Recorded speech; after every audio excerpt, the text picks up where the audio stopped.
Welcome back, everybody. You are still tuned in to the Lowdown. Now, our next guest is special because normally we let Tight Mike give all the relationship advice on this show for entertainment purposes only. Right. But today we actually have an expert. That's right. He's a relationship coach and author. Y'all give it up for Elam B. King. Yes. Elam, what's going on, Going man? on? What's going on, sir? Can't complain at all. It's good to have you here with us, man. Absolutely, man. Thank you for having me.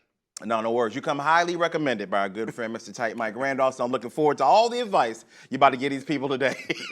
Hey, don't set me up like that, man. Don't set me up like that. Let's start with dating, man. What are some common mistakes that people make when they're dating? What goes on? It goes wrong. What happens?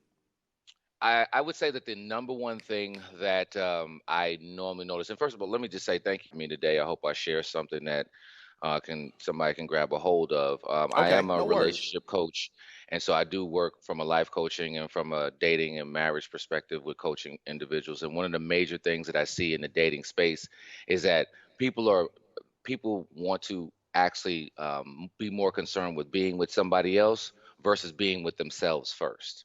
I think Oh, that okay. the important piece that's in dating is married folks sometimes they try to talk down to dating people like you don't understand it, you just don't.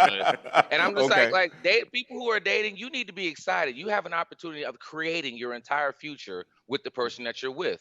I And like that. I need you to make sure that you figure out who you are first before you commit to go be with somebody else. And so Okay. we're actually more focused on committing to the other person when we haven't committed to ourselves, understanding our purpose and what our direction is in life, so that when you meet somebody, you can see whether there's actually a collaboration or or some cohesiveness that can exist between you and the other person. People go Okay. figuring themselves out after they start dating. And then realize they're not happy with the person they chose. And and why won't you change? Don't get me started. We're gonna go for 30 minutes. You know what I'm saying? Like it's that I because I'm just like, I ask people even inside of their marriages, what are you what is your purpose, what direction you're gonna go in, and they don't have their direction and they've already been married for 10 years. Oh, Wow. that's a problem. That's a You know, problem, man. Wow. you know. And I want to actually be transparent and raise my hand, which is the reason why I'm such a big advocate about it, because that's what happened with me. I got married at 26 and I didn't even figure Elam out until 35. So Gotcha. kids and wife was all happy, and I'm sitting up here like, okay, I know y'all happy because you got your own bathrooms and you drive this car and the house looks like this, but I'm not happy with me. And Got you. that will trickle into your household. So dating people, figure find yourself first, and then you Gotcha. can be found. Gotcha. I like that, man. That's some good Yes. advice because Yes. I didn't know that, man. I didn't even think about that, man. If you're too busy pleasing somebody else and making sure everybody in the house is happy before you are, then it's not gonna work. No. Not No. gonna work. Love it, Not gonna man. work.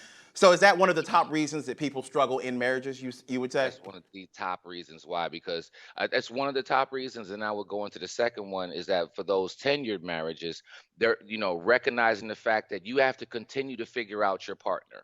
Okay. Particularly my 15 and my 20, even my 10-year-old couples. Once you pass like 7, 8, 9, 10, you think you got it as a Yeah, marriage. You yeah. think y'all You, y'all in, right? I got And this. yeah, and the challenge that comes inside of that is that you are changing and so is your spouse. And so Okay. that's the reason why that a lot of times if you think about people who are in their freshman, sophomore, and junior year of college, Mm-hmm. if they look at their peers, if they look at their peers' parents, they'll Mm-hmm. notice that they're starting to divorce sometimes. And the Yes. reason why is because Lil Johnny was the goal, right? So we raised Lil Johnny, whatever case it be, and get Lil Johnny out the house, and now you have two people that don't know each other. And the Oh. challenge is that you've been together 15, 20 years, and you're just like, well, you should know who I am. You should already know what I need. And the thing is that you're not married to the same person who you married, and that's actually okay. People try to weaponize change as if, well, you used to not be like that, and now you're like this. Anything that does not change will atrophy, aka die. So you Wow. have to evolve. And if I tell you not to put any oil in your car for the next 10 years, you're gonna look at me like I'm crazy, right? Well, Elam, Yeah. but my engine is going to seize if I don't have oil in my Car.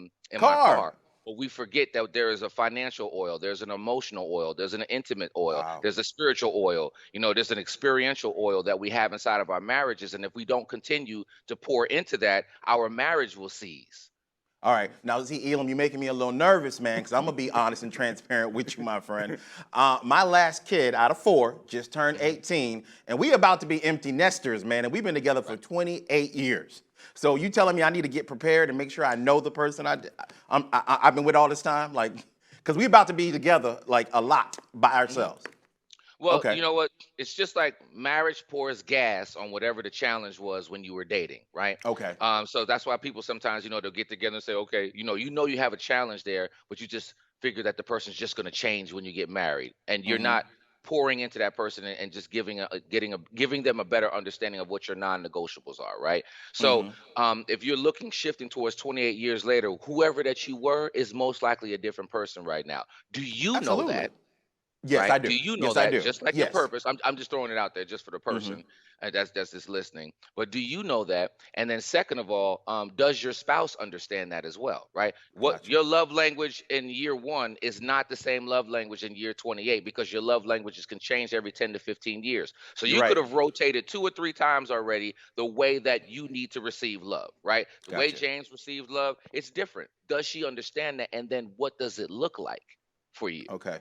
Mm. Okay. Mm. So, brother, let me tell you, they moving out in July. My last of my kids. So you might get a phone call in July, a text message, an email. Answer Yeah. me.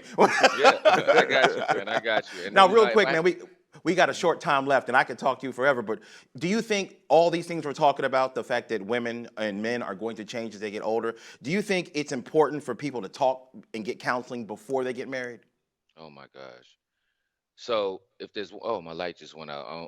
I guess the That's battery okay, bro. went You down. shining light on Okay, a good topic. You fine. Keep going. so that was funny. That's the devil trying to get on in. So let me go and say what I'm going to say. So I actually, it's funny that you said that. One of the things that I noticed with the couples that I was working with, that I've been working with over the years, is that the biggest gap that was in there is Hmm. pre-marriage counseling. Right. Okay. So when I'm talking to, again, my 10, 15, we won't even go with the 1, 2, 3 year people. We'll just say the Hmm. 10, 15, 20 year people. Right. The Hmm. question I'll ask them is that, did you go through pre-marriage counseling? And they'll say no. Right. And so the problems that we begin to identify, it could have been identified in the very beginning.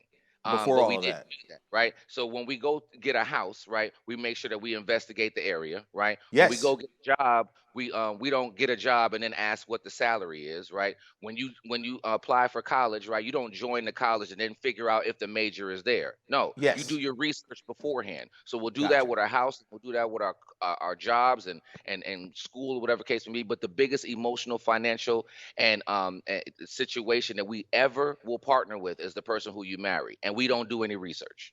Bro, you have dropped nothing but gems today on this show. I got to personally clap for you, man. There's a lot of folks who need you in their life. And Well, that's this why is I'm for out here, man. educational purposes, bro. Hey, please drop where your social media is so these people can get in touch with you, follow you, and seek out your help. Absolutely. And again, thank you so much, James. You can follow me, keep it easy, all things Elam B. King. That's So right. Elam B. King. And Mhm. also, my books, you can actually purchase those at elambking.com. You can go there and, click on it, and signature and send it out to you. Gotcha. It's also Now, available on Amazon and Audible as well. absolutely, man. I'm a prime member. I feel you. Now, we're going to end the show right now, but don't go anywhere, man, because I need to talk to you about Kim and Kanye. All right? That's what's up. I'm here All for right. it.